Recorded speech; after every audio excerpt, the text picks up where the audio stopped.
Bom, o governador Romeu Zema entra na segunda metade do seu segundo mandato. Já são 6 anos à frente do governo de Minas. E, como governador de um estado da importância de Minas Gerais, terá, em 2025, enormes desafios no campo administrativo, no campo do caixa do estado e também no campo político, já que em 2026 teremos eleição para governador, para presidente da República, mas Zema não pode se candidatar à reeleição. Qual será o futuro político do governador? Para fazer uma avaliação do governo Zema e também uma avaliação do que esperar aí do futuro político do governador, estamos recebendo aqui nessa série de entrevistas do Jornal da Itatiaia o cientista político, doutor em ciência política e professor da PUC Minas, Antônio Clarer. Bem-vindo ao Jornal da Itatiaia, professor, bom dia. Muito bom dia, é um prazer estar aqui com vocês. Bom dia, professor. Professor, o assunto mesmo é a eleição, né? Daqui a 2 anos, mas vamos começar aqui pelo básico. Os desafios para 2025 do governo Zema, principalmente na área administrativa, na sua avaliação. Perfeito. Vamos lembrar que o governador Zema foi reeleito, né, há 2 anos. No seu primeiro mandato, ele conseguiu fazer um ajuste fiscal que permitiu voltar a pagar os servidores públicos de Minas Gerais em dia. E a história do nosso estado mostra que o governador que consegue fazer isso é premiado nas eleições e ele conseguiu, então, a sua reeleição. Para os próximos anos, agora a situação é um pouco diferente, porque se no primeiro mandato ele conseguiu também o benefício da suspensão do pagamento da dívida com o governo federal, agora a situação vai ser um pouco diferente. Então, na área administrativa, do ponto de vista do caixa do Estado, o primeiro grande desafio que ele tem é de manter a casa em ordem, assim como conseguiu no primeiro mandato. Mas a gente está falando agora de uma previsão de um rombo de 8 bilhões, né, de reais, 8 bilhões e alguma coisa. Isso aí é uma situação que tem uma solução assim a médio prazo, longo prazo, ou isso vai se arrastar durante o restante aí a segunda metade, né, do mandato do Zema? Ah, sem dúvida. Isso não é uma situação que vai se resolver em apenas 2 anos. E isso adiciona uma complexidade muito grande, porque não basta agora, para os próximos 2 anos, o governador entregar o discurso do ajuste fiscal. É preciso ir além e muito além.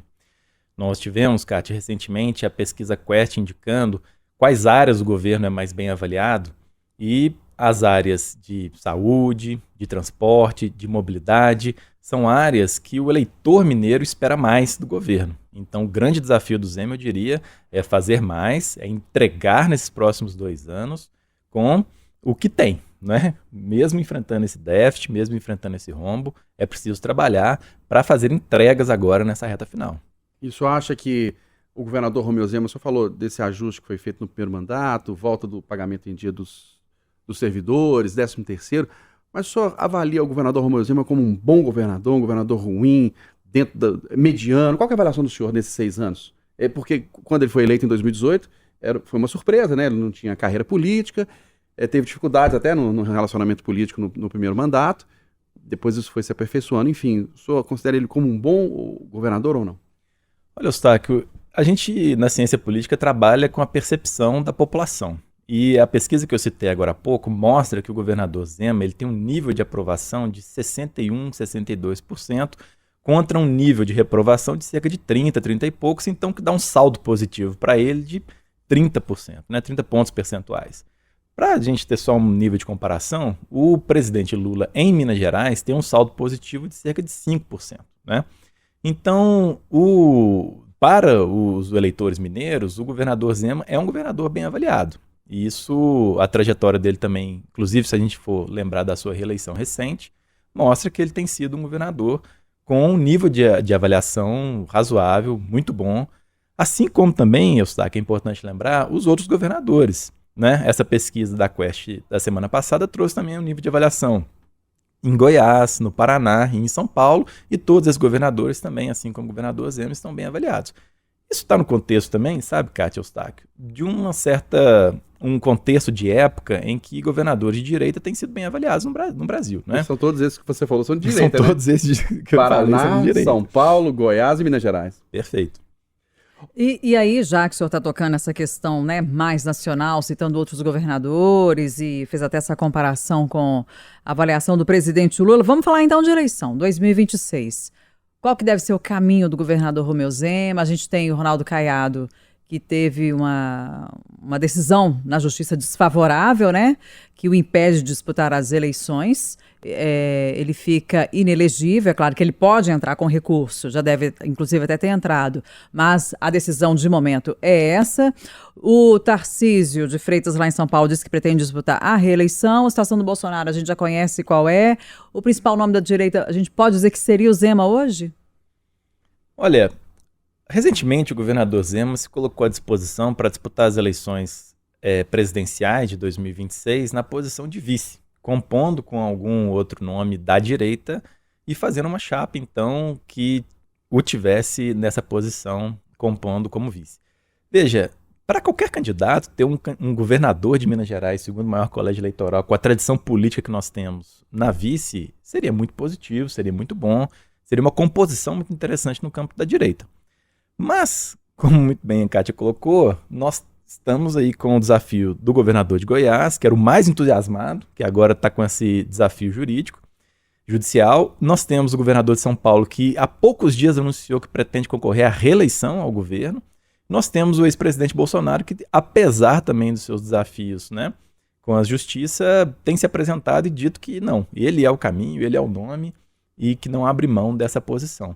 Então, o campo da direita, ele está um pouco congestionado, ele está bastante confuso, está bastante nebuloso, mas eu vejo um caminho possível para o governador Zema, por que não, de se apresentar como candidato potencial para 2026. Mas isso, em primeiro lugar, depende dele e depende também da forma como ele vai se comportar e das articulações que ele vai fazer daqui para frente, nos próximos 2 anos. Então, se isso é algo que o apetece, ele precisa se apresentar e ocupar esse espaço. Agora, também falando de eleição, falando do governador Romeu Zema, ele não pode disputar a reeleição em 2026, porque já está no segundo mandato, e ele já defendeu, já anunciou como o nome que ele vai apoiar em 2026 do atual vice-governador Matheus Simões. Ele terá força para conseguir eleger o Matheus Simões, ou temos outros nomes fortes que vão bater de frente, concorrer com força com o Matheus Simões? Eustáquio, essa é uma pergunta muito boa também. Veja, a gente citava agora há pouco quais são os desafios do governo daqui para frente. Não são desafios só do Zema, são desafios também do professor Matheus. Então, na área de transporte, o contorno rodoviário da região metropolitana de Belo Horizonte, a gente vai conseguir enxergar essa obra, né?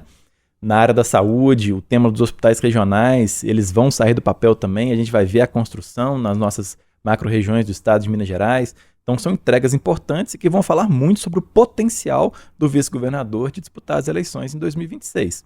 Lembrando que todo candidato que disputa com a máquina na mão é um candidato fortíssimo. Nós vimos isso, por exemplo, com o vice Anastasia assumindo há 10 meses das eleições, uma eleição de arrancada, vencendo ao final naquela eleição, né? Hoje, Matheus ainda é um candidato desconhecido e vai disputar, é importante que a gente dizer isso, com muitos candidatos muito fortes. Quais serão eles? Então, a gente tem, né, as pesquisas têm mostrado cenários, né, que a gente, hoje, há 2 anos da eleição, estamos vendo. A possibilidade de disputa do Rodrigo Pacheco no campo de esquerda, não é um candidato imediatamente identificado com a esquerda, mas pode ter o apoio do presidente Lula. Nós temos o ex-governador, atual deputado Aécio Neves. Nós temos o ex-prefeito de Belo Horizonte, Alexandre Calil. Nós temos o senador Cleitinho. Então percebam, nós temos aqui 5 nomes muito fortes, muito conhecidos, né, que ocuparam ou ocupam cargos de grande expressão. Então tudo indica, é possível que a gente tenha em Minas Gerais uma eleição tão disputada quanto nós tivemos em Belo Horizonte. Quando a gente via a imprensa nacional falando sobre eleições municipais, todo mundo falava que a eleição de Belo Horizonte era mais imprevisível. E é possível que a gente tenha também uma eleição para o governo do estado em 26 como a mais imprevisível do país. E por falar em eleição municipal, a gente viu que o Zema foi derrotas, né, no primeiro e no segundo turno em Belo Horizonte. É verdade. O que isso pode significar, pensando em futuro aí de apoio? Muito bem. Não só o Zema, vamos lembrar que também Alexandre Calil deu um passo em falso nessas eleições municipais, né? E ao deixar o seu ex-vice e ver a vitória de seu ex-vice, Alexandre Calil também saiu enfraquecido das eleições municipais.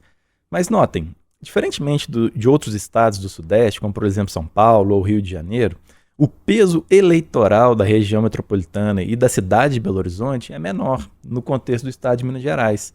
Nós temos aqui cerca de 20, 25% da população do estado. Então, essa derrota é importante, a gente não deve desconsiderar esse fato, Mas a força do Romeu Zema no interior é bastante significativa também. E a eleição para o governo do estado é uma eleição que se define bastante, inclusive no interior de Minas Gerais.